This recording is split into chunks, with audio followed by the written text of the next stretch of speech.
remember in high school, my girlfriend at the time asked me to go for a hike. And she said, Brent, let's go for this hike and climb to this beautiful lake. I said, why would we hike to a lake when we can drive to a lake and take a boat on it? I was a jerk. But it was during university when I was diagnosed with schizophrenia, a terrible mental illness I don't wish on anyone, that I realized that the only thing I really felt like I could do was go hiking. And I got hooked. Right off the bat, about 2 months after my diagnosis, I said, I'm going to climb Mount Everest. Typical. The people around me said, Brent, we're trying to get back to reality here. Maybe set a goal like get back to school. But they never told me I couldn't do it. And I started to realize on this journey of climbing bigger and bigger mountains that there's so much parallel between that and climbing out of a mental health struggle. The first thing I realized was you got to take a holistic approach. You got to look at the big picture. Because right off the bat, when I was diagnosed, I was focused so much on my mental illness symptoms, I was sort of slipping in other areas. I was drinking, I was eating fast food, I was smoking, I was getting overweight, out of shape. And I realized that I had to focus on my health, not just my mental health. So I started getting into building a support system, getting into things like smoothies. This is when I thought I was so smart, where I put wheatgrass in my smoothie and didn't realize I wasn't a cow with 5 stomachs to digest it. But I started getting into smarter smoothies with better, more attainable superfoods, and started getting into the outdoors. And as I realized, as I got into the outdoor sports and nutrition and wellness, my mental health improved. So by focusing on the holistic approach, the objective I had of positive mental health was achieved. And the same thing with mountaineering. You can't mountaineer every single weekend, and you need a lot of skills to mountaineer. So things like trail running to build fitness, backcountry camping, things like rock climbing that still terrify me today. Shaking my knees right there, probably more than I am right now. But through that holistic approach, I think that objective that you have, that specific objective, can be achieved. The next thing I realized was that this idea that society promotes that we have to avoid struggles at all costs is actually a myth.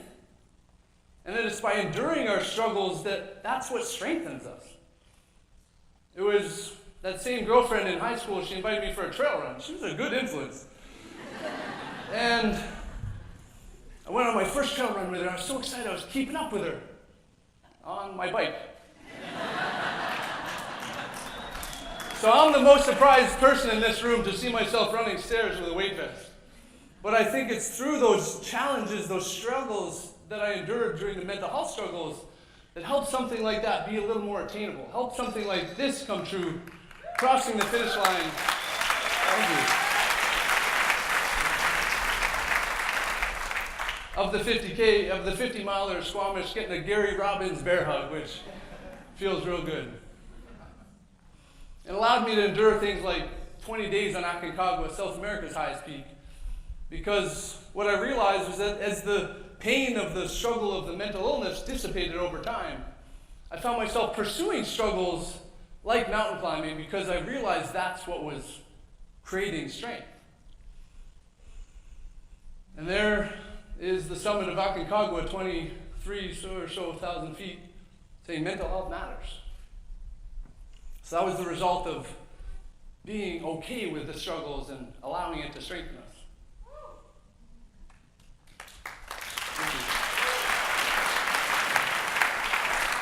The next thing I realized is that you gotta lead with trust. You gotta have faith in the people around you.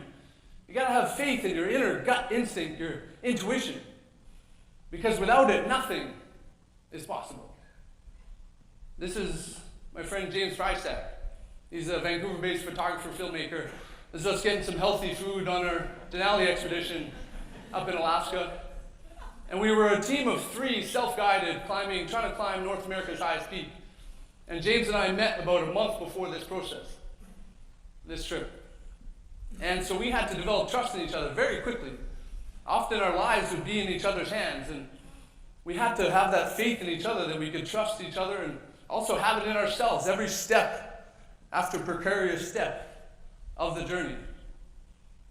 And because of that, we were rewarded with this beautiful summit day on the top of Denali.